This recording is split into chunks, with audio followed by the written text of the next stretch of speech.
So tonight we will be exploring the question, how can we build a desirable future for our neighborhoods, municipalities and cities? So this is an invitation to all of us to join forces and create a future that we would be proud to leave to the generations to come. I'm very honored to welcome you today. You really made it. I mean, the room is full and it's really fantastic.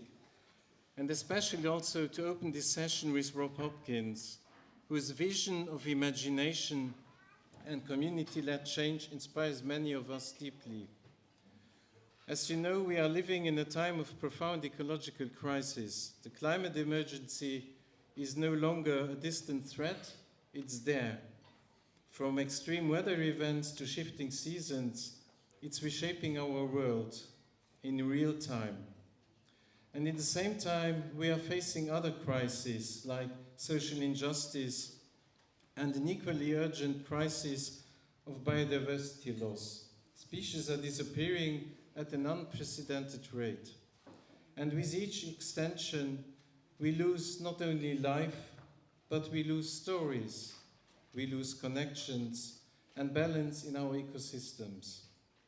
These challenges are interlinked, and they are symptoms of a system that is not fit for purpose anymore.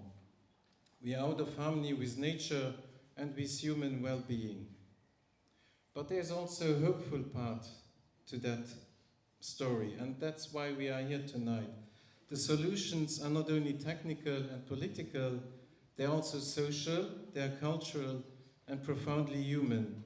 Civil society and city-led initiatives have an essential role to play.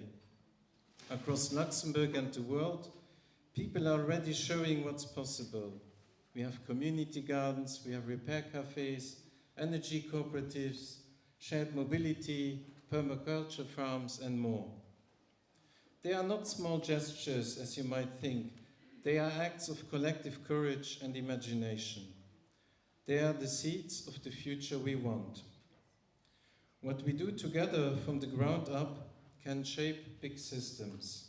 And in doing so, we also build resilience, agency, a sense of belonging, things that the dominant system too often forgets. Rob Hopkins reminds us that imagination is a radical act. When we allow ourselves to imagine a just, regenerative future and then organize it to bring it to life, we become powerful. So let's listen to now, not only with our minds, but also with our hearts. Let's open to dreaming boldly and then act together with purpose. The future we want is not only just possible, it is already emerging all around us. And to quote the prominent Indian author, novelist, and social activist Arundhati Roy, she says, "Another world is not only possible, she is on her way. On a quiet day, I can hear her breathing." Before we open the floor to Rob Hopkins, please join me in welcoming two very important guests tonight.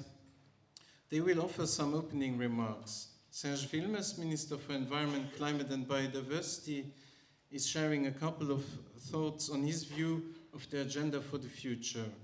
After which, Jessie Thill, Vice Mayor of Walferdange and former Member of the Parliament, she is also an environmental physicist, she will share her local perspective of the future. So the question that she will try to answer is, what if we had done everything possible to make our neighborhoods, municipalities, and cities as desirable and resilient as possible? So I welcome Serge Wilmes, Minister of Environment, Climate and Biodiversity. He's also Minister of Public Service since 2023, and previously he was Member of the Parliament, and he has been Alderman of the Luxembourg City from 2017 to 2023. And so he has some experience also with making cities resilient. Serge Wilmes, very welcome to the stage.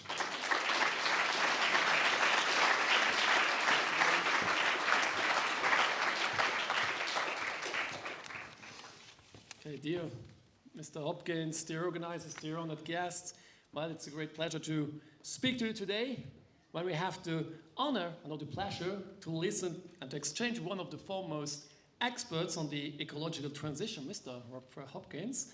And in 2020, Mr. Hopkins published From What Is to What If. And next week marks the official publication date of his latest book, How to Fall in Love with the Future, but you can already purchase it tonight here at the back of this room. So, Mr. Hopkins, you challenge us. You challenge us to imagine a future where efforts to reduce greenhouse gases don't mean less of everything we think we need, like less consumption or less autonomy, less flexibility, but rather less of things we don't want, like less traffic, less noise, less pollution, and importantly, more well-being and more quality of life. We connect consumption with happiness, but in the extreme, additional consumption does not buy us additional happiness. So this is a realization that I believe many of us, also here in this room, share after having also gone, and also our fellow citizens, after having gone through the COVID pandemic.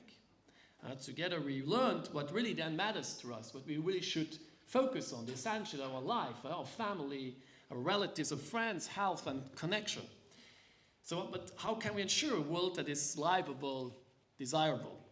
And so many of the policies that we have enacted in the Luxembourg National Climate and Energy Plan, the PNAC, work to make Luxembourg a more livable country with more well-being. It's a little bit challenging. We have policies to support urban green spaces and the protection of our forests, as nature is instrumental for both climate mitigation and adaptation, but also for our mental health. The PNAC supports also active mobility. With the safe and secure bike lanes, we can do something for our own health while doing something for the planet as well. By electrifying cars and using energy more efficiently, and also by supporting public transportation and the expansion of the tram network here in Luxembourg, we can envision a future without hours spent in traffic.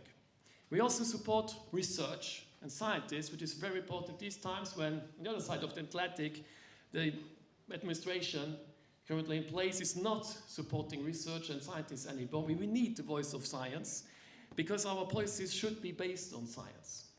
And a new climate nexus framework convention with the University of Luxembourg is going to aim to do just that, support research so we can develop science-based policies for climate readiness that deeply involve our residents and embeds public consultation and feedback.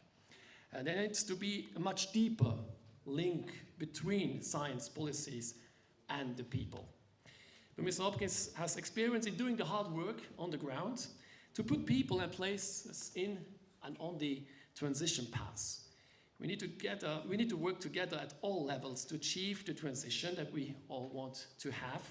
At the international level, we recently, this government, increased our international climate funding to 320 million euro over the next 5 years.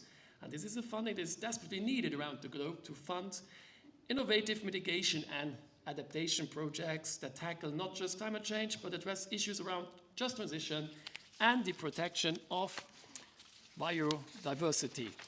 We work also together on a true climate biodiversity nexus strategy because everything is interlinked, everything is linked. Climate change, biodiversity loss, pollution, land use, sea use, everything is linked. So we work on that climate biodiversity nexus strategy.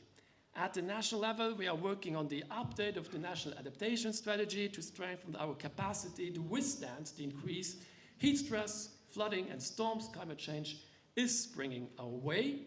At the national level, we are also working on the social climate plan, a new plan to make sure that climate action leaves no one behind and that we all have the resources to do something for the planet. And finally, at the individual level, we make decisions every day, like whether to use public transport and what to buy, that have an impact on the planet.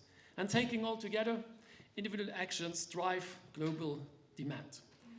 As the recently published study by the Luxembourg Climate Policy Observatory, OPC, showed, over 70% of people in Luxembourg either already do something for the climate or plan on doing so. There is a silent majority of people who support stronger climate policies and are willing to change their behavior for the good of the planet.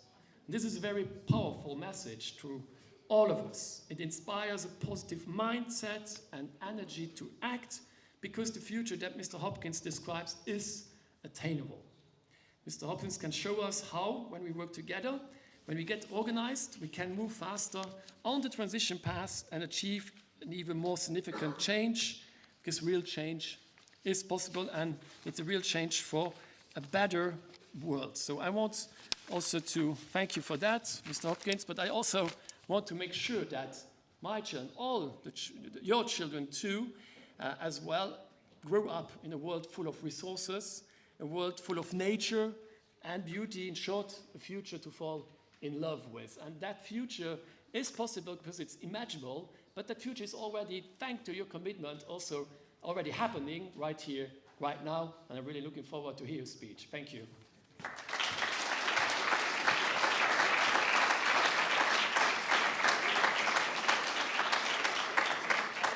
you very much, dear Minister. We were also briefly mentioning the idea that maybe there would be a future research institute at the ministry, so let's see what's possible. Rob will give us some ideas. So I welcome Jessie Thill. She's Vice Mayor of Walferdange. She's a scientist, which is very important too, but also she's on a daily basis, she knows what to do in a municipality. So the challenge I put her is to imagine 2035. I know, Rob, it's 5 years after the Paris Agreement, but I wanted to give her some extra 5 years to imagine how the municipality would look like.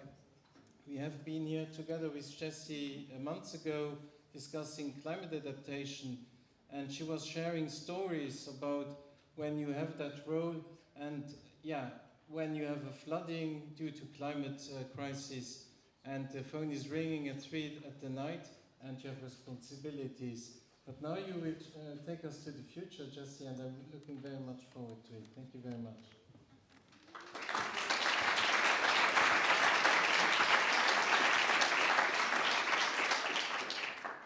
Good evening, everyone. Thank you for the kind introduction, Nori, and for this interesting question. Because when Nori asked me first, I said, okay, I'm going to talk about all what we already did.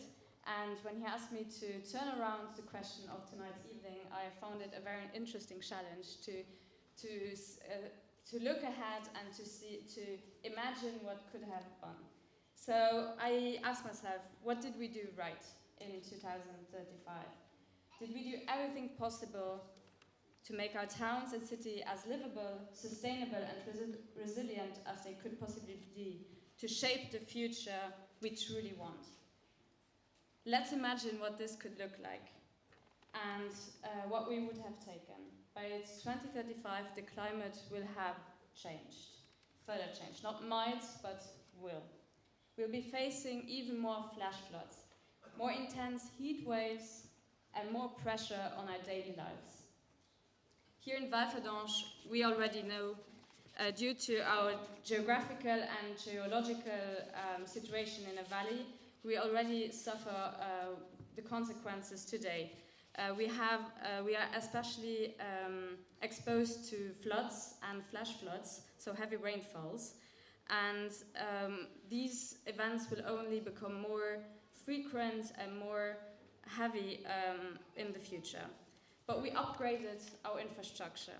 We managed heavy rains to slow the flow of water, to let it soak into the ground instead of rushing through our streets. We reduced sealed surfaces. We created spaces where water could safely go, parks, rain gardens, and permeable pavements. And yes, that also meant tackling the less glamorous side of climate adaptation, like updating our underground water infrastructure. You might already have enjoyed the results while sitting in traffic jams in Walferdange, where we are currently changing our water systems. But yes, these changes are inconvenient now. But it's also the kind of work that needs to happen now. Because they will keep our basements dry, the sewers from turning into water fountains during the next heavy rain. And we went even one step further. We renaturalized the last missing stretch of the Alzette River in the center of Walferdange. We gave the river space to breathe, space to overflow safely outside of populated areas. We gave it space to instead of forcing it into narrow artificial channels. This not only made us more resilient to flooding, but also created a precious retreat for both people and nature. A space where biodiversity thrives and where we, as a community, can walk, pause, and reconnect. And we made sure our municipal staff were ready, trained, equipped, and confident, not just to respond in a crisis, but to plan ahead, to maintain green spaces, green infrastructure, and support our population when needed. When the summer heat intensifies, the trees we planted years ago now provide precious shade over sidewalks, playgrounds, and town squares. Our children play safely in the shade while we gather in cooler public spaces because we thought ahead. But it didn't stop there. Our streets are no longer built only for cars, but for people. Our buildings are no longer part of the problem. They are part of the solution. They don't just use energy, they produce it. They are climate positive, fully electric, solar powered, and well insulated. They harvest rainwater and use sustainable heating systems. They are smarter, cleaner, and healthier. And most importantly, we share. We build a thriving local energy community where the municipality, local businesses, and residents work together. Solar panels are installed on almost every roof. Battery storage allows us to keep and share energy. Electric vehicles connect to the grid, supporting it rather than stressing it. The energy we produce is local, renewable, and fair. We created something better than independence. We created interdependence.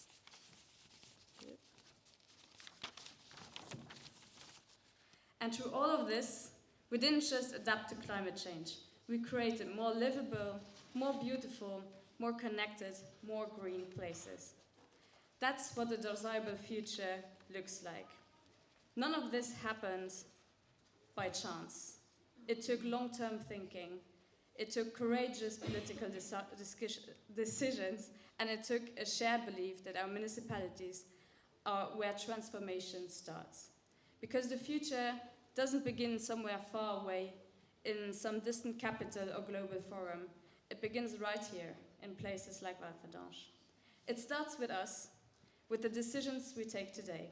So here in 2025, let's ask ourselves, when 2035 comes, will we be able to say, yes, we acted boldly, we took courageous political decisions, we prepared, we took care of our people and our planet?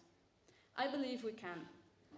And let's turn challenges into opportunities. And let's not only talk about building desirable, resilient cities, but actually do it. Thank you again for having me tonight, and I'm really looking forward to Rob Hopkins' conference and to discover what the future might hold. Thank you.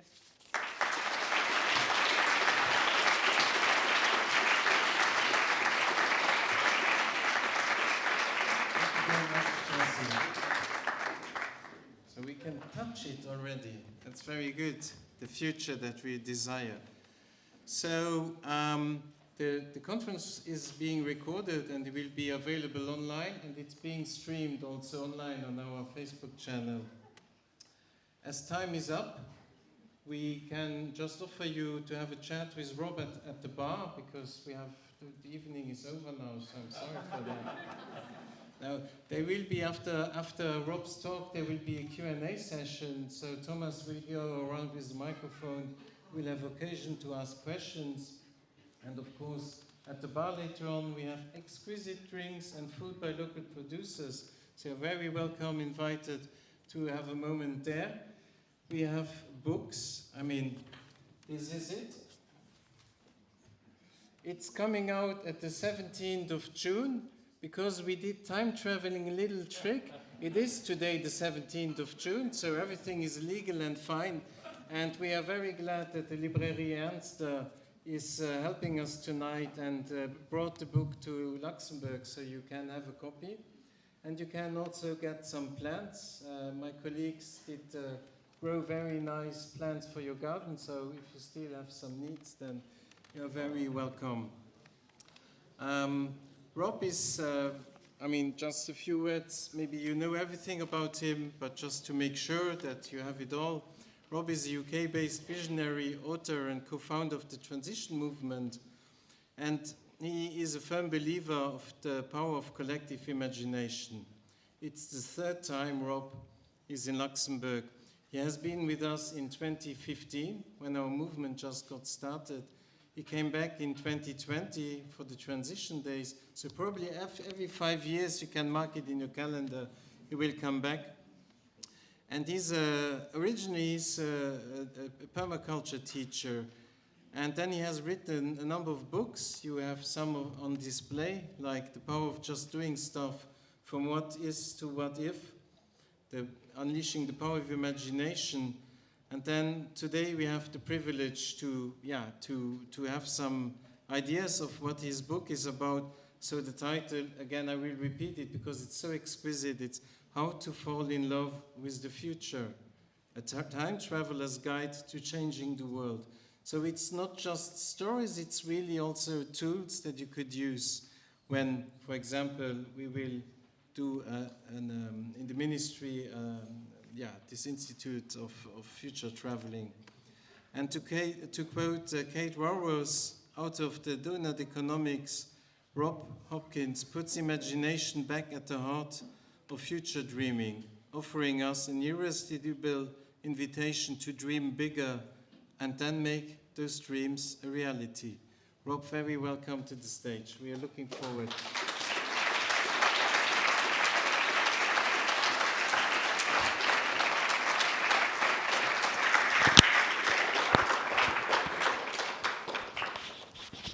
Just one moment. Technical demands. Otherwise, the people can't hear me on the streaming thing. Okay. Good evening, everybody. Thank you so much for coming. Look at you all. This is absolutely beautiful. And thank you so much for the beautiful introductions and for already taking us into the future. That's beautiful. So yeah, I'm Rob, and it's always a delight to be here in Luxembourg.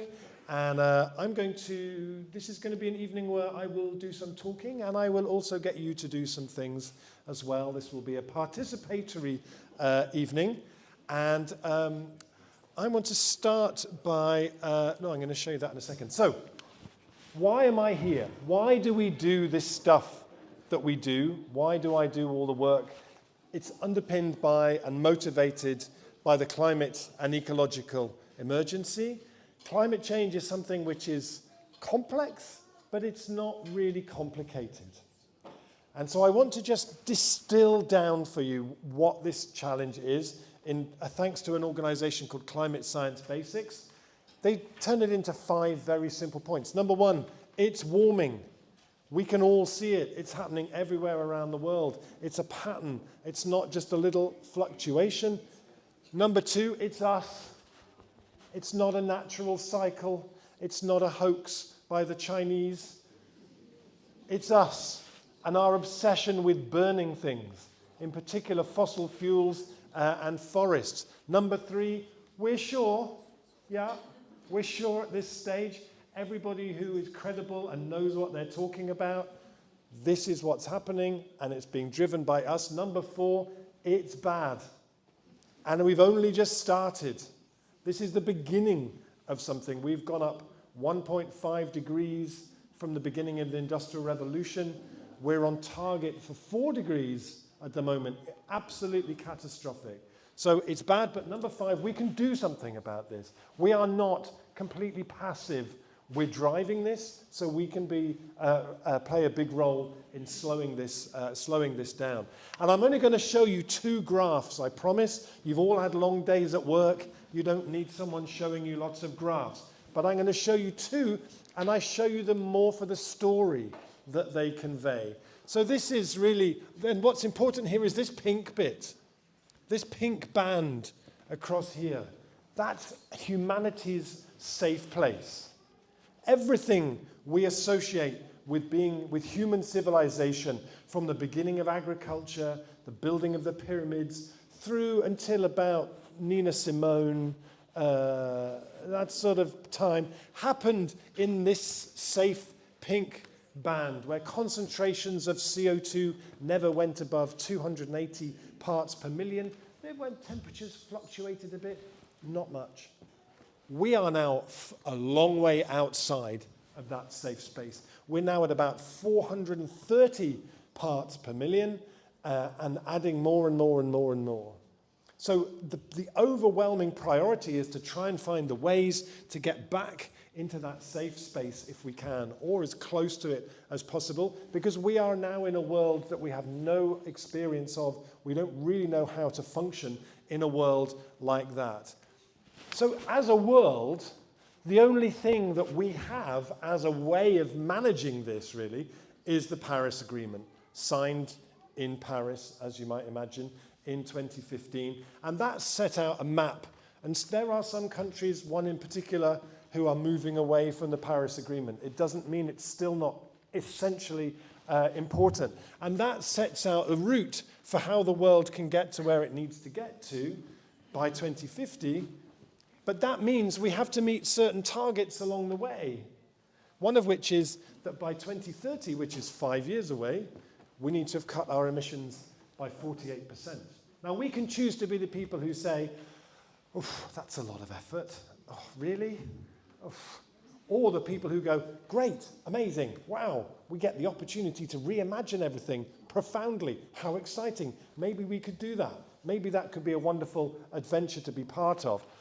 So this evening, I'm going to talk about 2030 quite a lot, because it really, really fascinates me what that 2030 might be like. This is Peter Kalmus, who is an amazing climate scientist based in the US. He has written about climate for many, many years. He's one of the climate scientists who has said it is not okay any longer just to publish papers.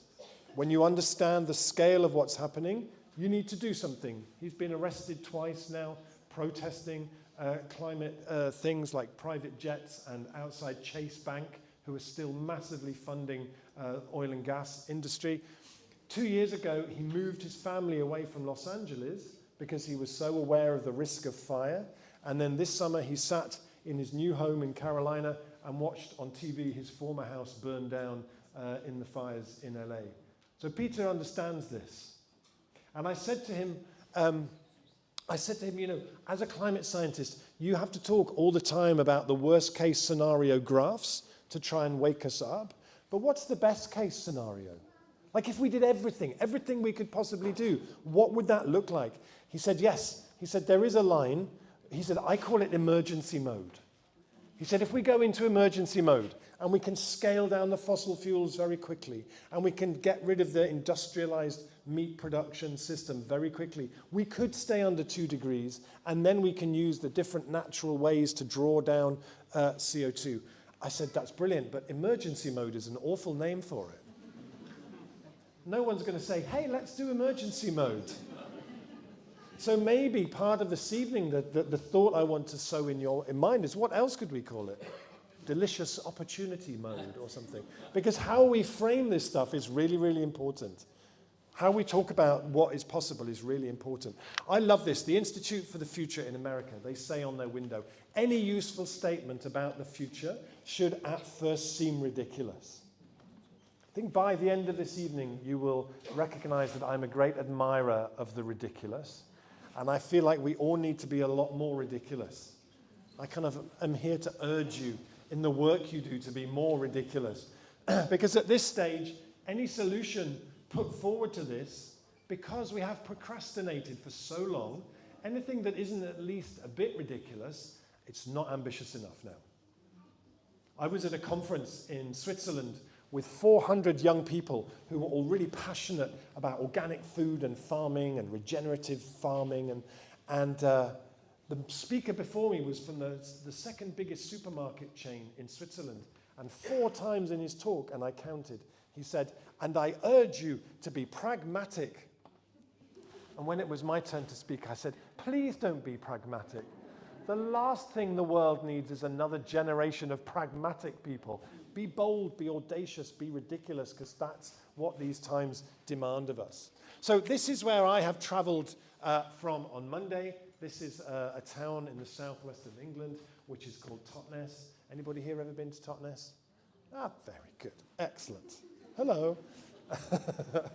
And this is where the transition movement started, as Norrie said earlier on, and you might know that about it. But what you probably don't know is that Totnes is home to the world's first successful time travel program. Ooh. You're too kind. Thank you. Yes, we have been working very, very hard, deep underneath Totnes Castle in our secret laboratory, building the world's first actual, fully functioning time machine. If I don't win the Nobel Prize this year, I'm going to be very, very disappointed. And this is myself and my colleague. And we regularly travel to 2030 in our time machine. And it's very important to say, there are many, many different futures. We talk about the future like it's one thing. There are many, many different quantum threads that run from the present to many different futures. And in our time machine, we travel to visit those different futures, and many of them are terrible. Believe me, I've been there. You can trust me on that. We don't want to go there. But there are some on the outer edges of possibility, but possible nonetheless, that resulted from us doing everything we could have possibly done that are absolutely extraordinary. And Mr. Kit and myself, we travel through time to go and visit those futures, to make recordings, to bring back things, to show you what it is like and what it could be like when we get there. And I understand there might possibly be some of you thinking, "Rob, I don't believe you." It's possible. But I have brought evidence. This is, someone was in my house recently, and this is my wife, Emma, and they were filming my wife, Emma. And if you look very carefully in the background, you will see me embarking on one of my adventures into the future.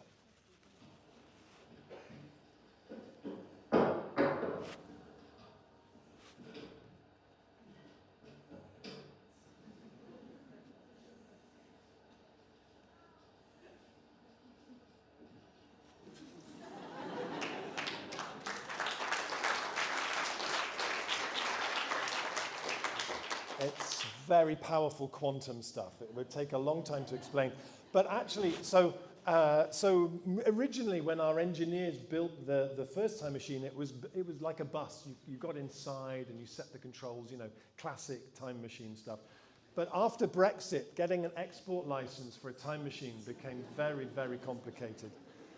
So instead, our team have built this extraordinary device which allows us to turn any space into a time machine.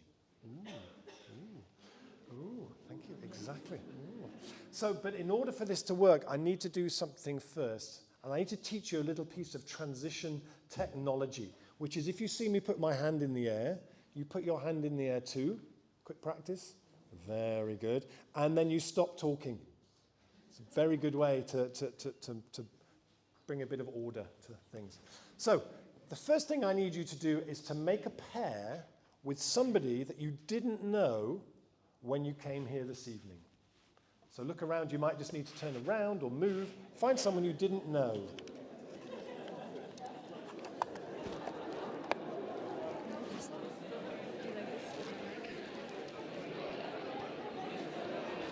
Okay. Thank you.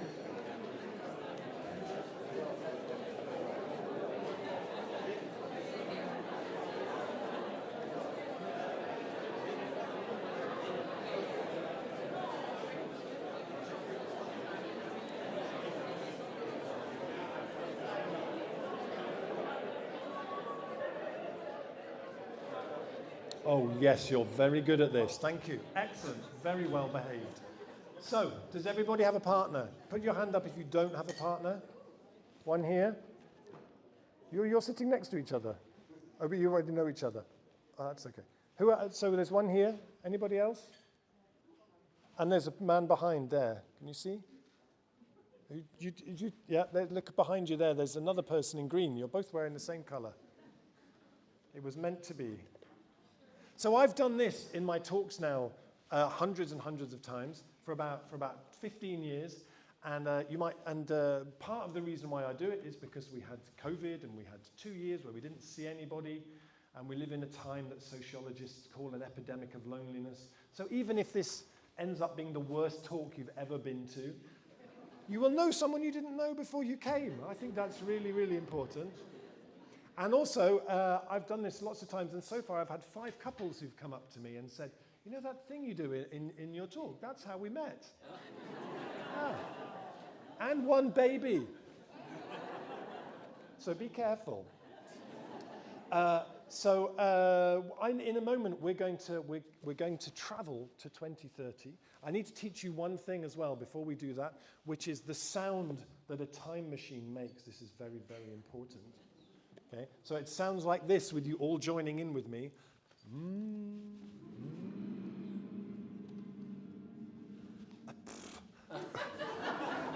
We're trying to travel through time here. I think one more time. Much better. Thank you. Beautiful. So this is our time machine. Yes, exactly. You can feel the quantum energy starting to shift, I imagine, already. So I'm going to ask you if you might close your eyes, please, and feel the ground underneath your feet.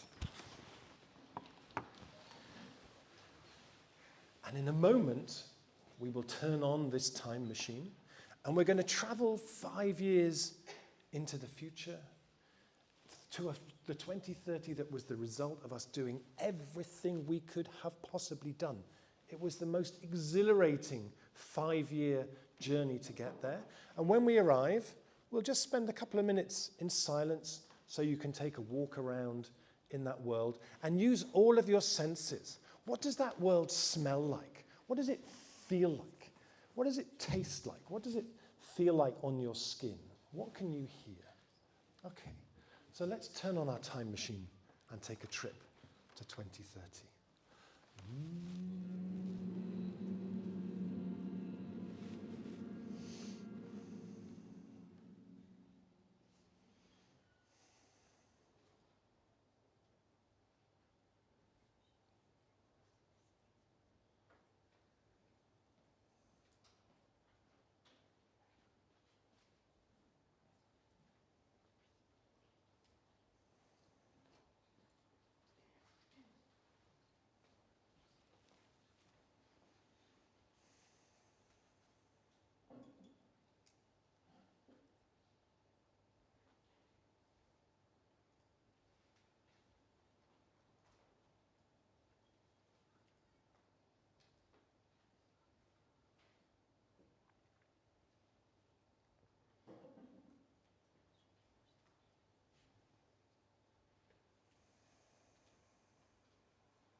So if you keep your eyes closed, just turn towards your partner, and we'll take a couple of minutes for you to share with them.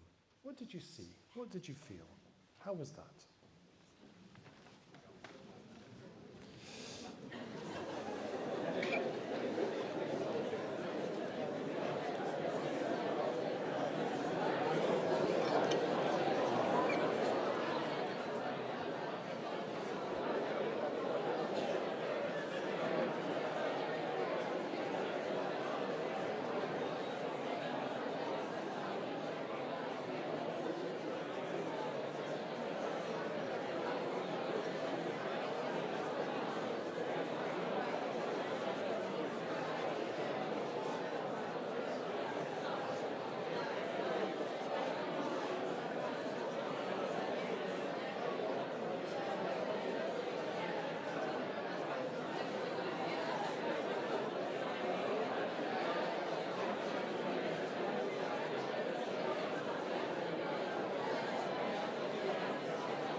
Thank you. It's true, I never quite figured out the hands in the air when you've got your eyes closed thing, but it seems to work somehow. So it would be really lovely just to hear any impressions anybody would like to share, anything that surprised you, anything that you would like to share with other people. How was that? What did you see? What did you hear? Call out. Community. Community, thank you. Green spaces. Green spaces. Less noise. Less noise, thank you. Less individual cars. Less individual cars. Good news on the radio. Good news on the radio. Sorry, what was that? More? More EVs, more insects. More children playing on the streets. More children playing on the streets. Bird song. Bird song. Lots of trees. Lots of trees. Peace. Peace. Less Lots of small gardens. Different house shape. Different house shape. Okay. I'm intrigued. Yes. Sorry? Less ignorance. Fabulous. Yeah? No bullshit jobs.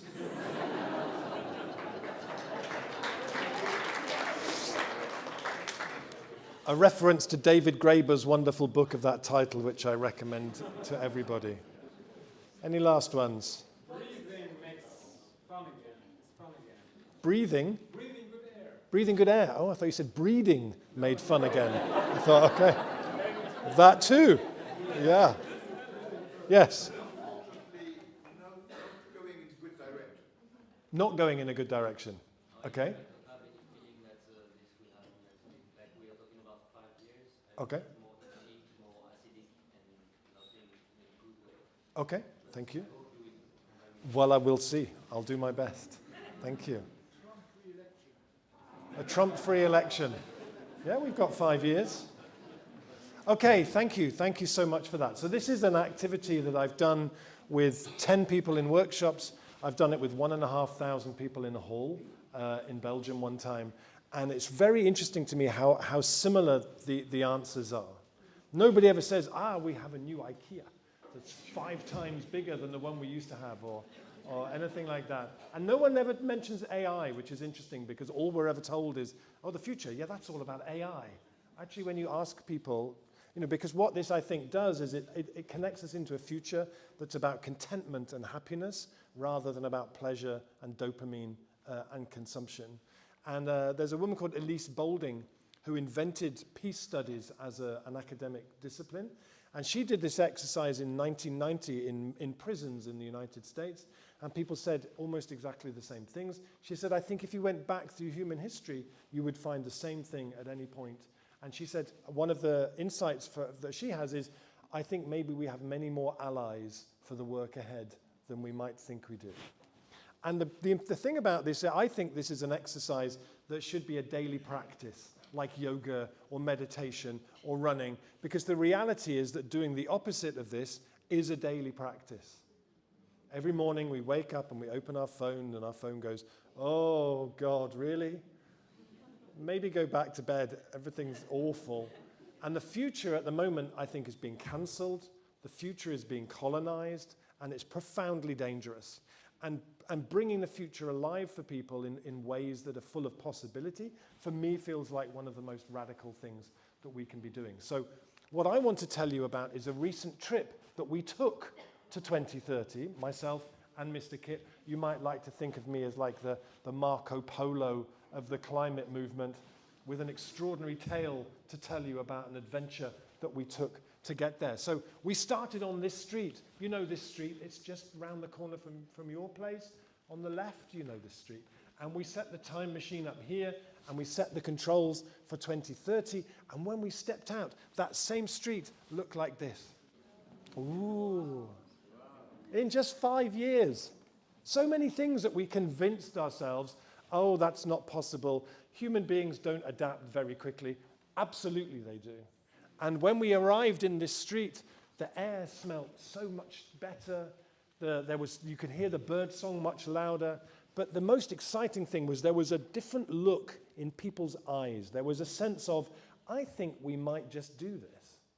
A sense of collective excitement and possibility at what people could see was happening. If you were here and you turned and looked in the other direction, it looked like this. So you could still see the infrastructure where we used to have cars and all those things, but it's kind of there like a bit like a historical thing. But we've replaced it with spaces that are much better for children and for community and for biodiversity. And my friends, the bicycle rush hours of 2030 were the most wonderful thing to see. Every morning, every evening, this river of bicycles, because we built the infrastructure to make that possible. Because in 2025, we realized that for every €1 million we spend building really great cycling infrastructure, we save ourselves €38 million off the National Health Bill. It was not an expense, it was an investment in well-being. And when you build that infrastructure, people use that infrastructure. And you might remember in 2025, when you drove in your car into a big city, you would see a sign like this telling you how many car parking spaces there were. In 2030, we have that for bicycles because there are so many places to keep your bicycles. All those underground car parks we used to use, we don't need those anymore. Instead, we turn them into safe, free, clean places to leave your bicycle. And it reminded me of in 2023, if any of you can remember 2023, it's a long time ago. But I went on holiday with my wife to Wales and we saw this. We spent 10 minutes looking at this.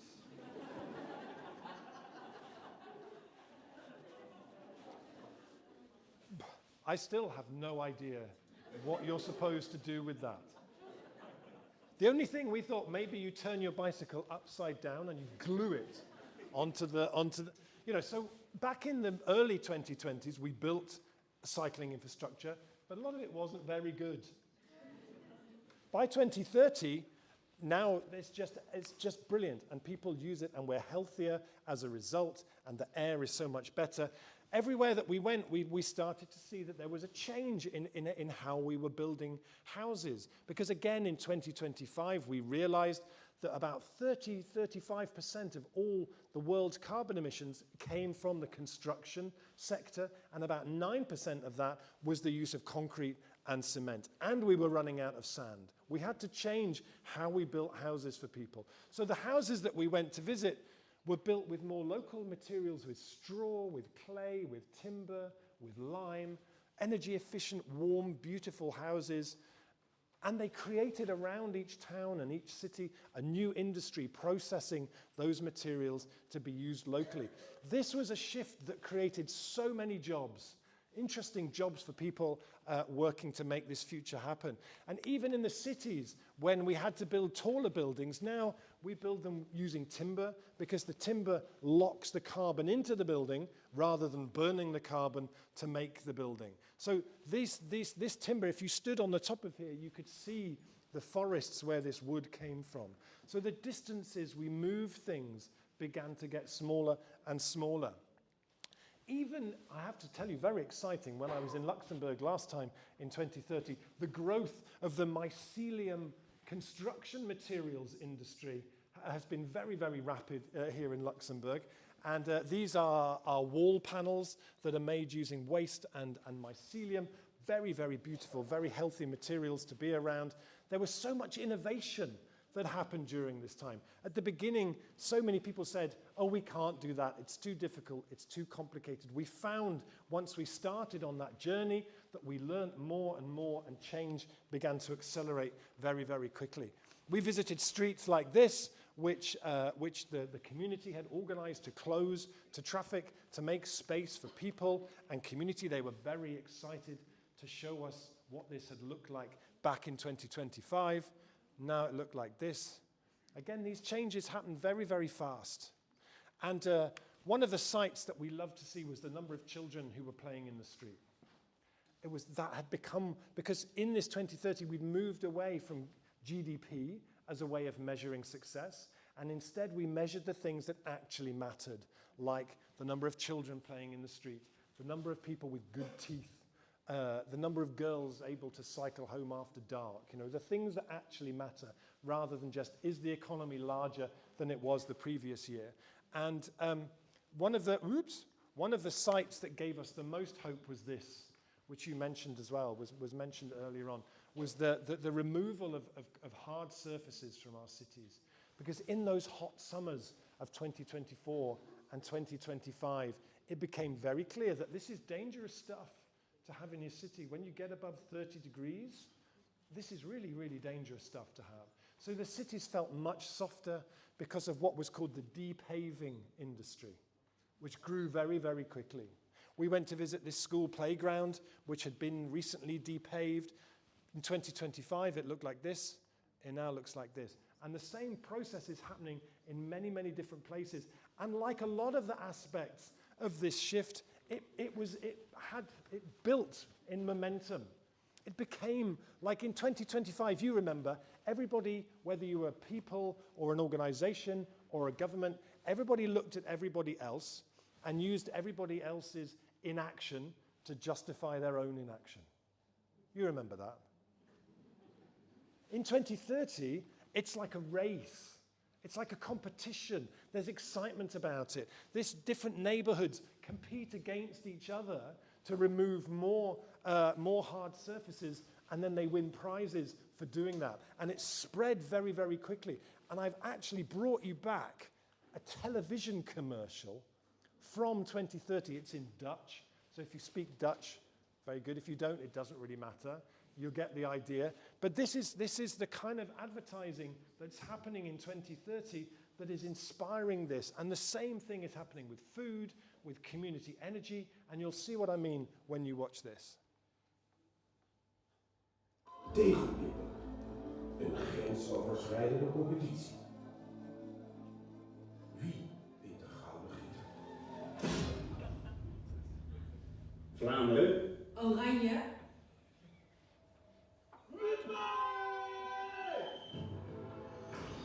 En we zijn begonnen. In deze steengoedwedstrijd vindt Nederland zich klaar. Wie wint de meeste tegels en vervangt ze door groen? De eerste tegels vliegen eruit. En de plantjes gaan groen. Wip jij ook erin? Geef je gewipte tegels op voor 21 maart en 21 oktober in de wedstrijd. Isn't that amazing? So I don't have time to show you the ones they made about community food and about transition and about community energy, but they're just as beautiful and inspirational. And I also brought you back from 2030 the front page of Forbes magazine because underpinning this shift was a real move in expectation. When young people leave school, leave university, what kind of work do they want to be leaving? Nobody wants to work in finance anymore. Why would you want to do that when this incredible revolution is happening around us and people want to be part of it? So being a depaver is one of the coolest jobs in 2030, like being a rooftop farmer. Rooftop farmers are now cooler than rappers. In this 2030, seaweed farmers, low-tech architects, imagination activists, very, very important part of this. So underpinning all of this, the culture was beginning to change and move, and people's priorities and expectations began to really shift. We went to visit whole neighborhoods now that are designed where there's just no space for the car anymore. Why do you need a car when you have amazing cycling, amazing public transport infrastructure, just this beautiful kind of space where I went there thinking, I know what it'll sound like. It'll sound like bicycles and children playing, and it did. But also, because you didn't have the background of the car, you could hear things like people having piano lessons in their houses. I don't remember being able to do that before. It was very, very lovely. This is a place that we went to see, which is a school. Wow, exactly. Because the education system very much changed by 2030. Testing in school was abolished in 2027. Great, that was amazing. And this was, obviously the kids didn't design this on their own. There was an architect involved as well. But this was the school the kids designed. Education is now much more about imagination, about the skills you need for this transition that's happening. And it turns out that when you ask kids to design their own school, they say it should have a rainforest in the middle. So I'm very pleased to tell you that in 2030, Luxembourg has reached its target of 60% of schools having rainforests in the middle, which has been very, very good for mental health among young people. And you mentioned about the flooding earlier on, about the floods that happen. One of the reasons why actually there are less floods than there could have been is because human beings developed the humility to recognize that beavers are much better hydrological engineers than human beings could ever possibly be. And so the upland areas where the floodwaters came from were just handed back to the beavers. And the beavers engineered those landscapes to hold huge amounts of water and to trap huge amounts of silt, and carbon was kept there. And when you introduce beavers, the biodiversity just explodes. These places, going to a landscape rewilded by beavers is like going to a really nice version of Jurassic Park. Like it feels really different, but you don't think you're going to be eaten by anything. But it's like, feels really unusual. And so we just let beavers do what they wanted to do. And in the UK, since 1989, when the water companies were privatized, beavers have created more new reservoirs than all the privatized water companies put together. And you don't have to pay them anything. They're amazing. And the food system in this 2030s really, really changed. We went to visit this place where the municipality had bought this land to turn this land into a market garden to grow the food for the schools. So in this town, 100% of the school meals are organic, 80% of them are grown in the town, and it costs the same amount that it did for school meals before, because they generate 75% less food waste, 50% less meat, and they create this whole other system for how they supply the food for the schools. It's amazing. The kids come out here, they learn, they help, they learn how to cook. And what they found after doing this sort of bold shift, this bold transition, after about 5 years, they found that actually it led to a real change in the wider community.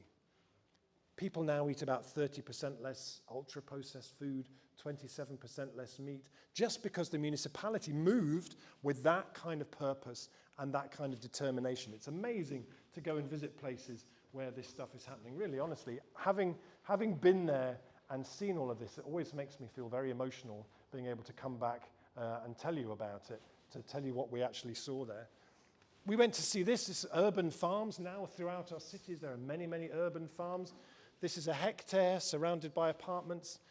They employ 2 people and they grow 200,000 euros worth of food on this piece of land every year and sell it to the people who live around. You know, this stuff happens. People do this. It's amazing. And it works really, really well. And now what we found in this 2030, you could see, do you remember in 2025, there was a survey that was done of young people that said that almost 50% of young people said they would much rather live without the internet. And all the conversations about the damage that social media was doing, and very credible people saying, maybe we should just stop this whole internet thing. Is it doing more harm than good? I don't know. But in 2030, there was a big movement that was growing about analog experiences, about real people meeting real people in real places, eating real food together. And that began to be reflected in the streets of our cities, where people began to come back together again. It was very, very beautiful to see. The shift towards community renewable energy. Now Luxembourg produces all of its energy from renewable energy, but more than half of it is in community ownership. Those energy cooperatives you read about at the back that the transition movement has played a role in became very mainstream very, very quickly. Everybody is part of an energy cooperative, and that money stays locally rather than going off to other places. So, I'm just going to take a breath for a moment and step back into 2025 and to make the observation, all these stories that I've told you from my trip to 2030 actually already exist in 2025. All of them. I haven't invented any of them. We have whole government departments who spend billions of euros on innovation. We don't really need innovation because we know how to do everything. What we need is the social innovation about how we create the longing to make that happen. So we started in Amsterdam, we went to Barcelona, we went to Utrecht, to Leeds, to Brixton in London, to a place close to where I live. This is a school in Val de Roye in France. This is in Lausanne, Vauban in Freiburg, a place called Moinsartou.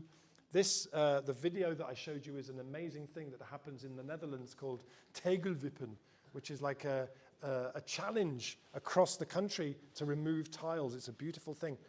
So everything that we need to know already exists. The thing that we're lacking is the story and the momentum. And in a moment, I'm going to go on to tell you what we started to do differently in 2025 that created that 2030.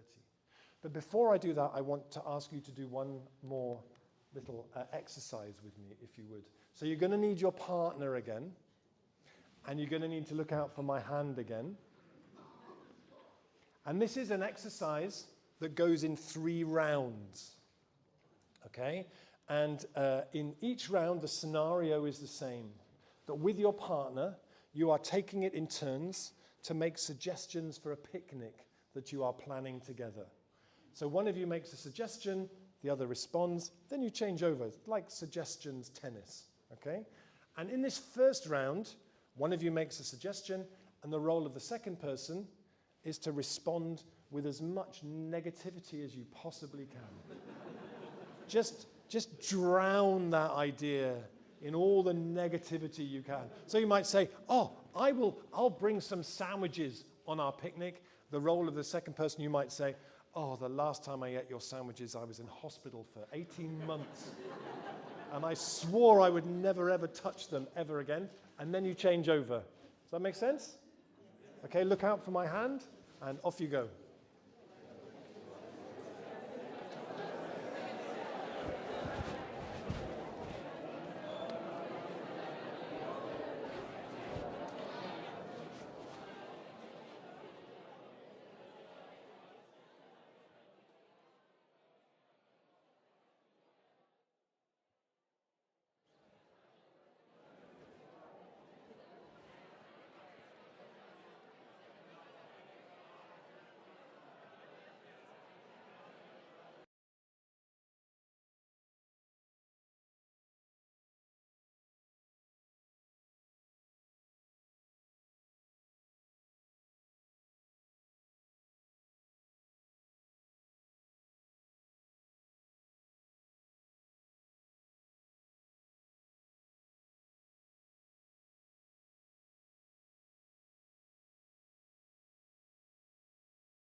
Do you want to just keep the one you had? Yeah, That's fine. Okay. Yeah. Yeah. Thank you.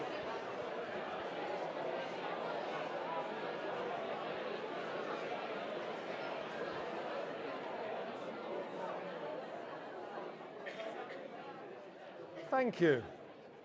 Now, I imagine for any of those of you who are activists or who are trying to change the world in different ways, those first 2 feel really quite familiar. We meet yes, but all the time.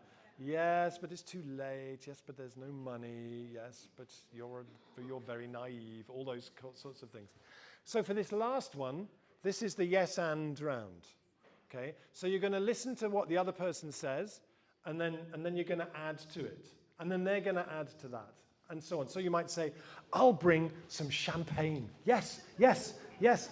And we could open a little champagne bar down by the river over there. Yes, yes. And we could invite Lady Gaga to come and play the guitar. This doesn't work, does it?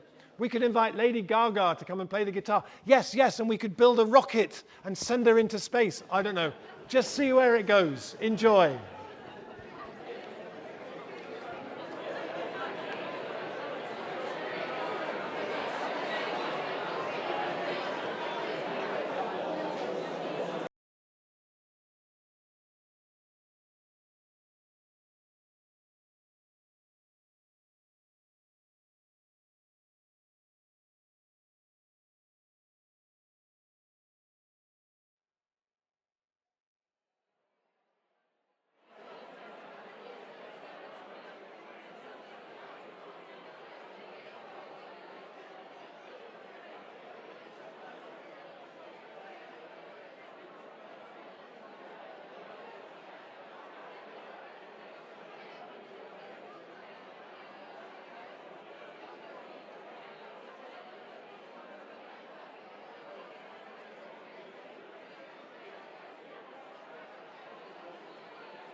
Thank you. One of my favorite things about my job is that I get to stand here and watch you all doing that. Like people are like this, and waving their arms around, and it's just a beautiful thing to watch. So how was that? How did that last one feel different from the first two?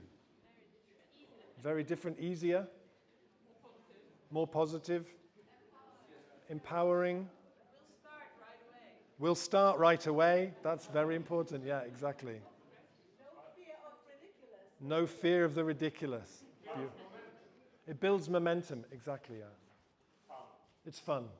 Thank you. Yeah, I love that. And so for me, one of the things that changed in 2025 was that we built more we built more yes and into our organizations, into our movements, and we were also able to recognize that we all have an inner yes but, and we managed to override that with yes and that was one of the things that really created the change. So before we have questions, I just want to share a few of the things that I saw that we started doing differently in those years that created that future. And so in 2022, I saw a t-shirt a young woman was wearing at a Black Lives Matter protest in Washington. And it said, "I've been to the future, we won." And it gave me goosebumps. Because I'd been around climate activism for a long time that was about collapse and extinction and collapse and extinction. And it wasn't working. And it made me think, actually, maybe this is a different way to approach things. And so I was invited by Extinction Rebellion to go to London for a big event they did in London. They asked me to go and be a speaker. And so I went to my local hardware shop and I bought this. And I bought this from a costume shop. And I went there and in the street and I gave this talk that was, I've just come back from 2030, like I did with you. Oh, it was amazing. Oh, I saw this and I saw that. And there was a moment after about 5 minutes when I looked around the people closest to me and there were tears on people's faces. And I thought, this is really interesting. Like, what's happening here? And that's really the investigation that led to the book. What is it that happens when we bring the future, a possible future, alive for people in their imagination, when we create a kind of nostalgia for the future? And so back in 2019, Extinction Rebellion did the big rebellion in London, the first one where they occupied large parts of London for about 9 days. It was extraordinary. And this is Waterloo Bridge, which is normally full of traffic going backwards and forwards. And for 8 days, they turned Waterloo Bridge into a forest. They brought 49 really big trees onto that bridge. I know a lot about it because my wife was there. She's been arrested 7 times with Extinction Rebellion. I'm very, very proud of her. She's much braver than me. Ooh, yeah. And in fact, my favorite, yeah.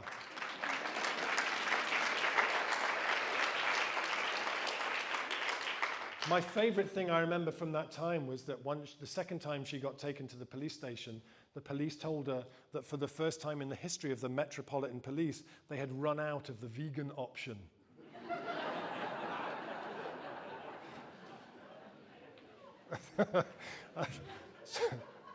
So for those 8 days, they turned it into a forest. Now, I call this a pop-up tomorrow. They took the future that you imagined earlier when we time traveled, and they made it real in 3 dimensions on the bridge so people could see it and interact with it. I always show this picture in my talk. I've met 5 people who've come up to me now after my talks and said, I used to work near Waterloo Bridge. I had the moment of standing on Waterloo Bridge and saying, oh, why can't it always be like this?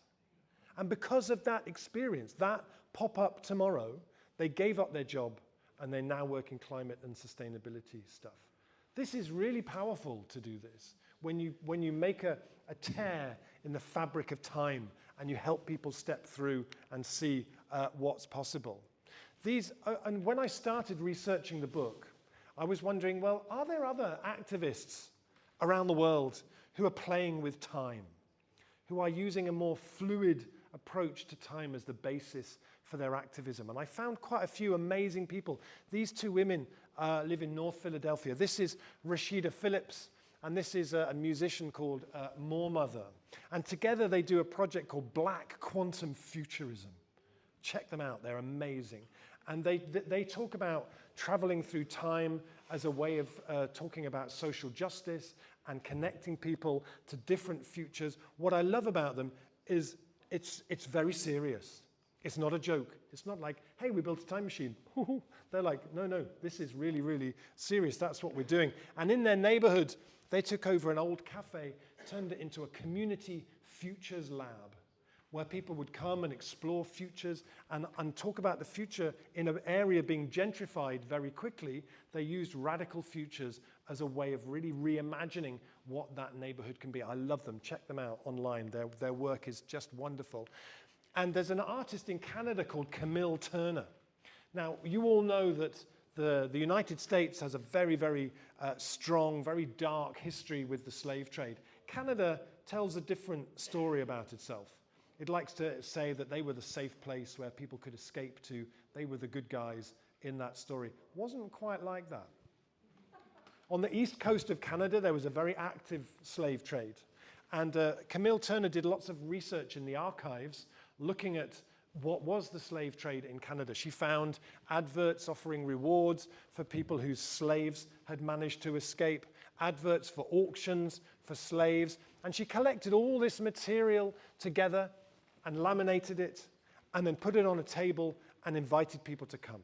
That in itself is a really useful, good thing to do. But she called her project Afronautic Research Labs. So when people came into the room to look at this material, there were these 2 people. They are the Afronauts. And the story that they tell in this project is that they have traveled back from the future to witness this moment. It's so important, this moment when people come to understand the scale of what happened, that they have traveled back. And they don't say anything. They just bear witness.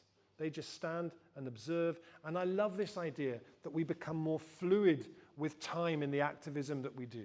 Usually activism is, when do we want it? Now. And it's very much in the present. And this is beautiful work that goes to the future, to understand the past, back into the present. I love it. So the Afronautic Research Labs are real pioneers of that.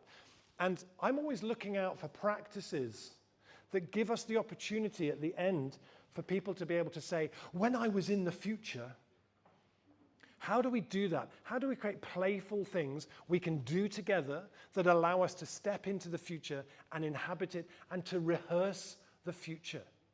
How do we create those opportunities for people to rehearse the future? This is a short little film I want to show you. It's about 5 minutes, about an amazing practice developed by my friend Ruth Ben-Tovim called Town Anywhere.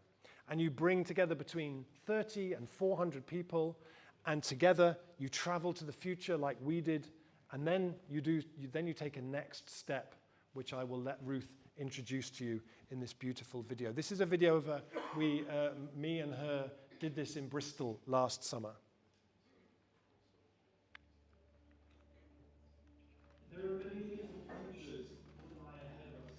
Quantum, random, possibility that stretch out in many different directions. And today we will be exploring the future with how collectively do everything we could have possibly done.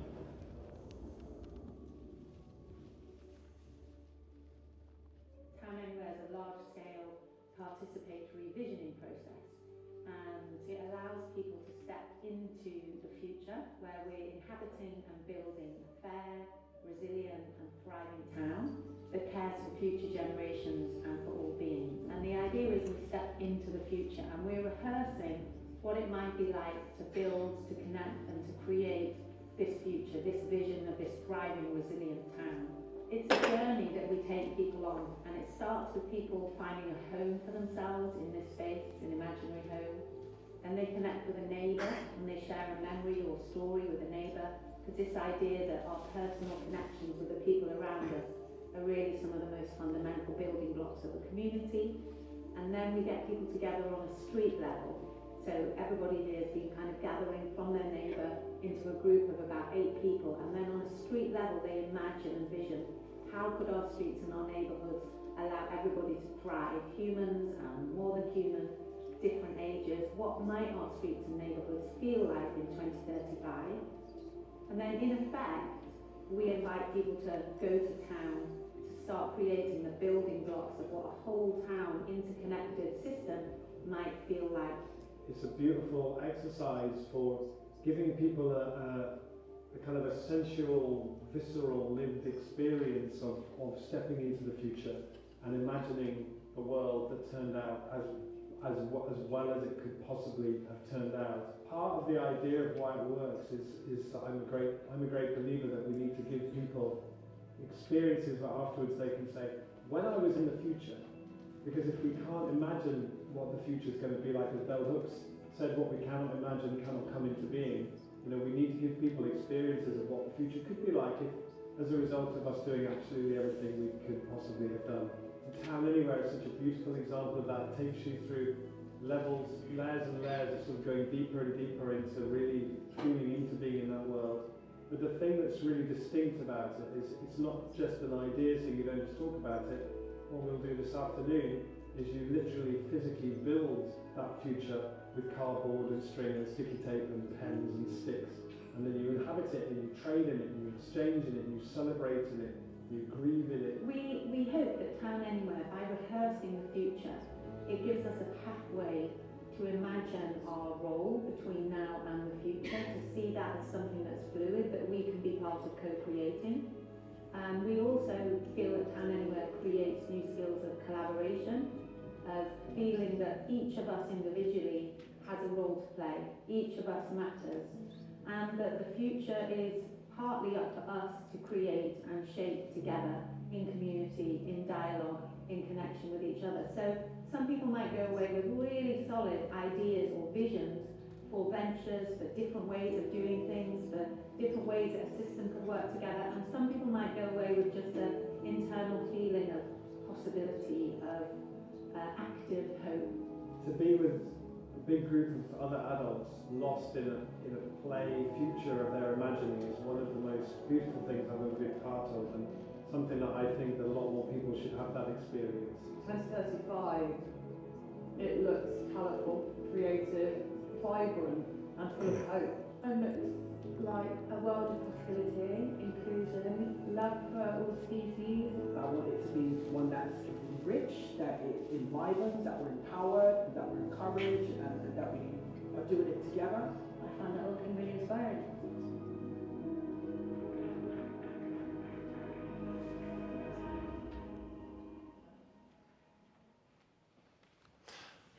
Beautiful. It's one of the loveliest things I've ever been part of, because so many people, the thing that they play, they then go on to actually do. Because you've rehearsed it, you've practiced it, you've been there, you've experienced it. This is an amazing woman in Berlin called Wasima Labic, who does a project called Muslim Futures, where she does futuring work, and she developed this term sensual futuring. So she uses smells and tastes and music and fabric to help people in that. And I think that's a really important part of it. And we did an exercise here today that we call making sense of the future, but sense as in S-C-E-N-T-S, where I give people a cup and ask them to make a cocktail of smells that smell to them like the future that they smelt when we time traveled. It's really beautiful. And the more that we do things like that, I feel like the future starts to get into your bones. It's like the poet Rilke said, the future must enter into you a long time before it happens. How do we find the ways to do that that really involve people? So I want to just tell you about a project that I'm involved with at the moment in my own work, which is called Field Recordings from the Future. So this is Mr. Kit, who I introduced you to earlier. And I visit places across Europe, because I never fly, so I visit places across Europe that already sound like the future needs to sound like. I make recordings there, and then we make pieces of music, ambient music that uses that, which is being released next month as an actual music project, digital. And we've built, as I said at the beginning, we built the world's first actual time machine. And I want to show you a video of the first flight that we took recently. We took 90 passengers with us, and we took them in our time machine. And this is about a minute long, but it just shows you what that experience was like.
So our dream is for this to happen in many, many places, and we've been talking with Nori about the possibility of bringing field recordings from the future here next year sometime for a sort of festival of the future would be rather wonderful. And we're making a comic book as well about how we went to the future to gather these, because I feel like if Jeff Bezos and Elon Musk had read comic books about underground mushroom farms and beavers rather than about rockets to Mars, the world might look and feel like a rather different place right now.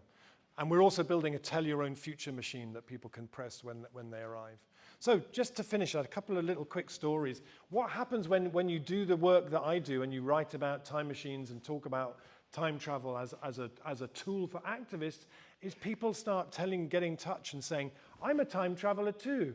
Let me tell you about what I've been doing. And I was recently in a podcast with a head teacher from a school in British Columbia. And we talked about time travel. And then a year later, he got in touch and said, we redesigned the last year of the curriculum in our school. So the students spent the whole year in 2040. And they created things in 2040. And then at the end of the year, they put on an event where they invited the whole town to come and time travel into that 2040. They had to walk in through this time tunnel that took them into the future. They had an art exhibition from the future. They had leaflets from the organizations on the island who had played the role in making that happen, like the Ministry for Public Beauty that was formed in 2026. They had food from the future, and he said it touched the children in such a different way than just talking about what we should do in the future. They lived there. They rehearsed it. This is a national park in Wales where they did their management plan. Every municipality has to do one for the next 20, 30 years. They wrote theirs as a really visionary document with poems from the future, photographs, stories from the future. A month later, I met the two women who wrote this, and I was giving a talk about time travel. And then 3 months later, they rang me and said, Rob, we've built a time machine. So this is the first municipality in the UK to build a time machine. They said, we found that we had a mobile planetarium that we got 5 years ago and didn't know what to do with. And we've turned it into a time machine. And we show videos we've made about how we used to feed ourselves in the past, how we feed ourselves in the present. And then we get kids from the local schools to make the videos about what the food system looks like in the future. And then we bring in the decision makers to see this whole process. They said it's amazing, and it really has been very impactful. And there's already other local authorities looking to do the same thing. I love this idea that we start to see outbreaks of time travel in many places. People get in touch with me like this man who's called Andy, who lives in the north of Devon. He said, I've built a time machine at my local fair in my town, and he built this. There are some very strange people out there, but I love them. And he had this thing here that was like the briefing. You had to wait until it was time to go. He had his 2030 time travel list, the things that were prohibited: despair and cynicism and fear, anger, doubt. The travel list you had to bring with you was optimism, imagination, creativity, and joy. And then when you went inside, you went into this waiting space, and he had a handle here that opened the future. He said, I always wanted to make one of those. And then you set the year on here, and then people went inside, and then they time traveled with him, and then they wrote down and drew what it was, and then he collected them on the wall outside. There are people like this out in the world. And this is an amazing woman called Anaïg Plassard, who lives in Nantes, but who made a film for French TV called Return to Plabennec, where she wanted to move back to Plabennec, where she was born, but she wanted to start a transition group. So she made this film where she dressed as a time traveler and rode through the town with her I've been to the future, we won sign. And you might remember last year in France where there was the election, and in the first round the far right were ahead. And then the progressive parties organized around this Front Populaire to try and see that off. And she went to the big Front Populaire march in Nantes with her I've been to the future, we won sign, and her time travel costume. This photograph got in all the French newspapers. It was all over social media. She got on television. And I said to her, why did she think that was? And she said, because I think in a time when the future looks really scary, to have someone step through from the future and say, it's going to be okay, is a really powerful, moving thing to do. And she now, in her town, she runs time travel. This is her time machine that she built. Whoops. This is her time machine that she built, and she runs now workshops engaging people in transition. I think it's just beautiful. So I'm going to stop in a moment. I'm just going to finish by telling you about this extraordinary man. Anyone know who this is? Sun Ra. Excellent. Thank you. This is Sun Ra, who was an amazing jazz musician in the 60s, 70s, 80s, who told an amazing story about himself. He said, I'm not actually a human being, I'm actually an angel from Saturn. And he always dressed like this. All of his band always dressed like this. They all lived together in a house, and they dressed like this even if they were going to the shop to buy milk or to go to the laundrette. I read a book about them that described them as being everyday utopians, which I love that. It wasn't a uniform for going on stage. And Sun Ra once said, the future is obvious, but the potential impossible is calling softly and knocking gently. I love that, it's so beautiful. And he died in 1993, but his band, the orchestra, still play. Some of the members are over 100 years old, and they still play. They're quite amazing. And last year in Philadelphia, where they live, there's an organization that is trying to reforest the poorer neighborhoods, the mostly black neighborhoods in that city where there's very few trees. And as the city gets warmer, it means people are much more at risk because of the temperatures. So they have this project which is trying to plant more trees. And so they organized an event in the Arboretum, and they invited Sun Ra's orchestra to come and play. And they called the event Summoning the Future Forest. And I thought it was so beautiful. Rather than saying, we need to plant some trees, they said, the forest is just over there. We're going to do this event to summon it. And I love the idea that our activism is about summoning the future to come to where we are. So thank you so much for your attention. If you want to find out anything else about me, I do a monthly free newsletter called the Time Traveller's Gazette, where you can keep up with what I'm doing, and there's various other things there. I look forward to your questions. Thank you so much for your attention this evening.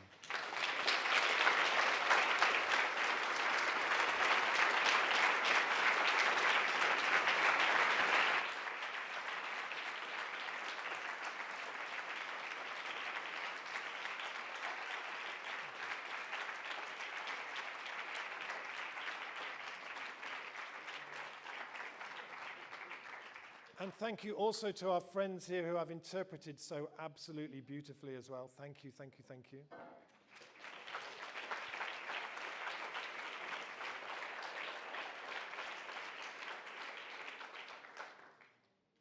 who is going to ask the first question? Thank you so much for this extraordinary, I cannot find the words. So we have two questions here at the back. Hello, hello. Hello. Thank you so much for everything.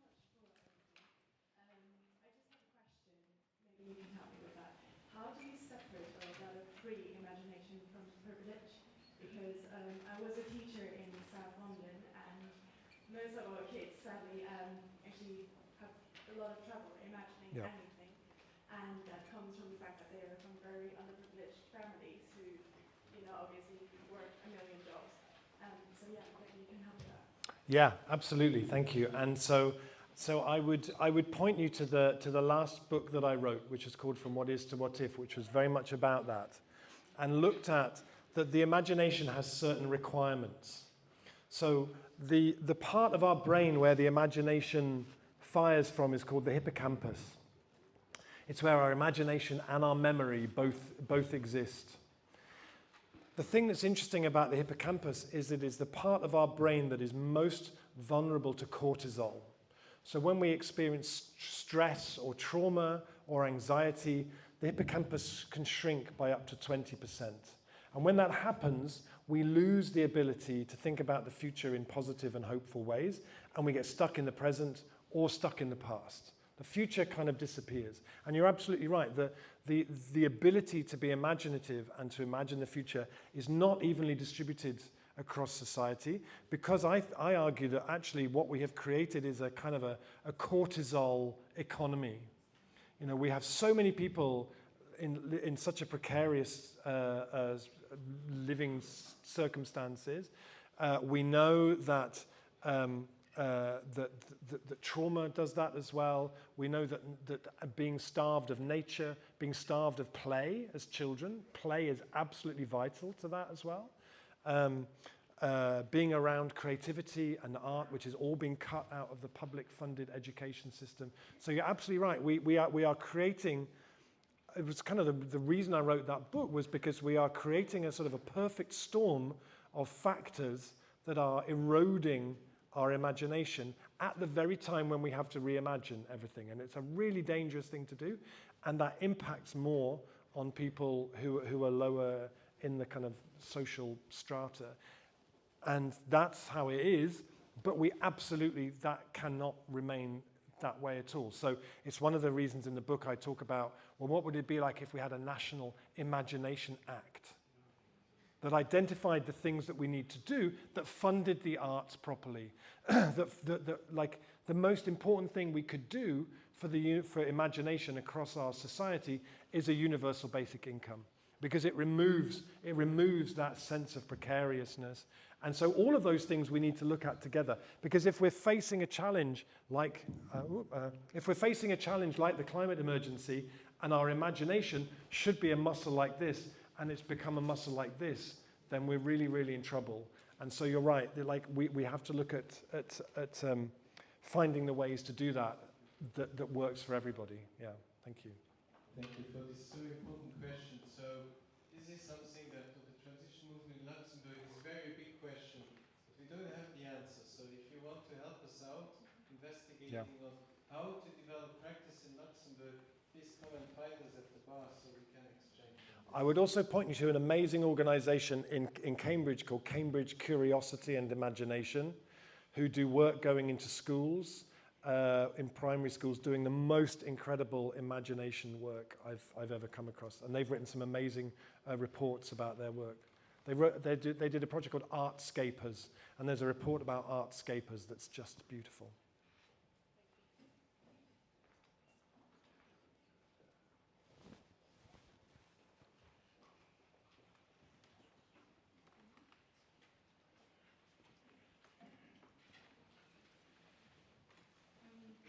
Hello, I'm going to sit down because I'm a bit shy. That's okay.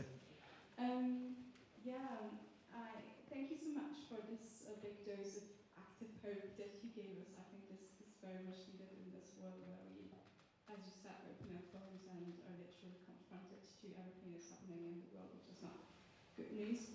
And around that, like, as much as I can imagine my surroundings in a better way if I were to travel to the future, I cannot get out of my head the fact that the countries that are the most affected by climate change are suffering so much more and don't have the resources to have this imagination and to build these futures that they want.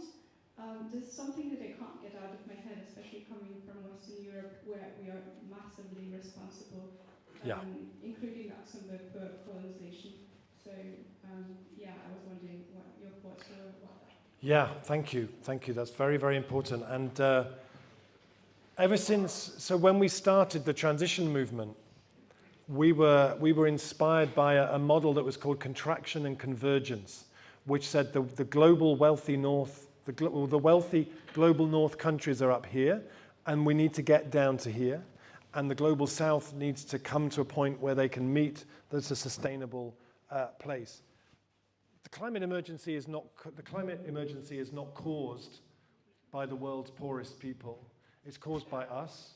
And so our sense was always what we needed was to find the ways to bring the global north down to that place. And that needs a new story about what we mean by progress. Because so many in other parts of the world where people are aspiring to the lifestyle and the version of progress that we have here.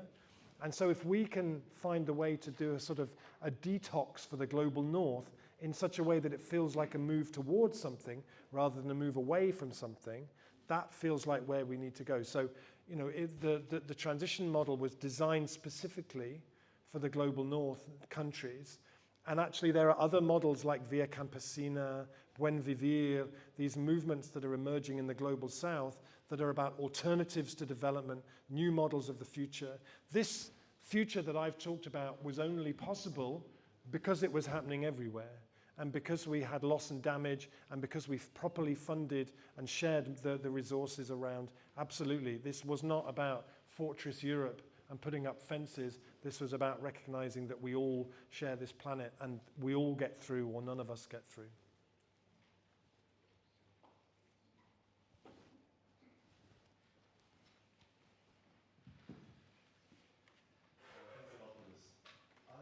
I want to shift the education towards kind of the adult society. So you've demonstrated in your presentation that countries like Holland and other kind of towns and cities are much more advanced in terms of promoting progress as well as kind of transitioning towards more eco-friendly, sustainable futures. So do you see any trends in Western Europe or in the world that are in common, that actually pushes for these projects to go forward rather than actually going down this slope of consumerism pretty much?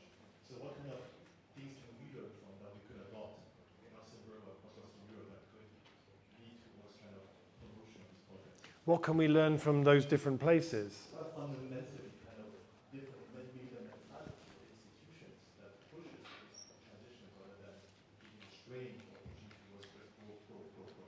Yeah, I mean, one of the stories that I showed there, the story of Liège and the food belt in Liège, you know, there's often this narrative that big change, big reimagining of a place can only come from the municipality scale or from business. The beautiful thing about that Liège story was that started with 5 people sitting around a table, 5 citizens in Liège in the transition movement there, who had a what-if question where they said, what if in a generation's time the majority of food eaten in Liège came from the land closest to Liège? And then they did a big public event. They invited everybody who cared about and was inspired by that question. 600 people came. I then went back to Liège in 2018. They had raised 5 million euros of investment from the people of Liège, not from the banks, not from the municipality, from the people starting 30 new cooperatives. They had 4 shops in the center of the city. It was amazing. And then in 2018, the municipality, who had spent the first 3 years thinking, these people are crazy and this is never going to work, came to them and said, this is amazing. How can we help? And they said, just tell us what all the blockages are, and we'll do our best to remove those blockages. It was such a visionary kind of city leadership, I thought. So they made all the land available they had around the city. And now if you go to Liège now, they produce 3,500 school meals every day. The municipality have invested in it. It's a beautiful coalition now of the community, citizen-led change, together with the municipality working in that kind of a way. It's already spread to 6 other places, as I said earlier. So I think some of those places are places that have a more progressive, politically progressive leadership, I guess. But also, if you look back to the cycling infrastructure in Holland, that wasn't always like that. You know, I tell the story in the book. In the 1970s, Holland was completely car-centered. It was a motorway city, and in 1972, they had a year where 3,000 people were killed by cars, including 400 children. And a journalist wrote an article in the newspaper called Stop the Child Murder, and it started a movement all across the country where children just came out and closed their streets. And people went at night and painted bicycle lanes, and then those people got elected into the city governments, and then it just built a kind of a momentum. So there's so many things we can go now and we can say, wow, this is amazing, it's always been like this. No. It's like that because people stood up, became involved in the municipality, changed politics. All of this future that I've shared with you today happened because you all decided not to be bystanders anymore. Not that, I don't mean anymore. I mean, you know, decided not to. This didn't happen without you. This happened because everybody rolled up their sleeves and got involved and played a role in it. And yes, some of that was enlightened municipalities. Some of that was exciting, inspired local businesses. And some of that was communities. And the best things were where those 3 things found new and exciting ways to work together. Yeah.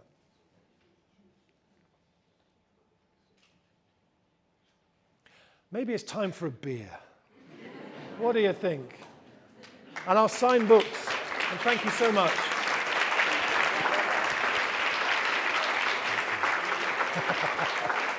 So, thank you so much, Rob, for this really amazing. I think usually we have 5 years of nourishment when you come.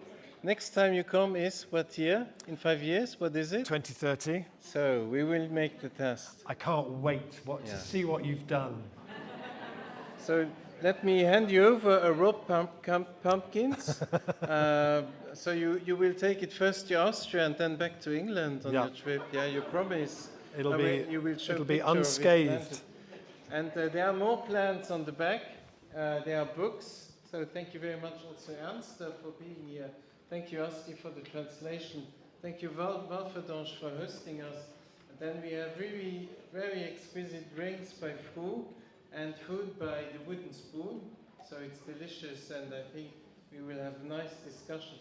Thank you to the entire team to make this possible and to all of you being here, being enthusiastic. And so I can make an announcement of 2 more events. There will be a big citizen assembly at the end of August, connected to the Luga, with a number of different field visits.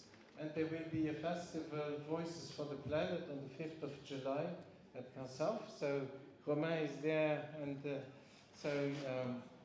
will be amazing as well. So there will be many occasions. You can subscribe to the newsletter, and yeah, let's stay in touch. Thank you again so much. Big applause for Rob. Thank you.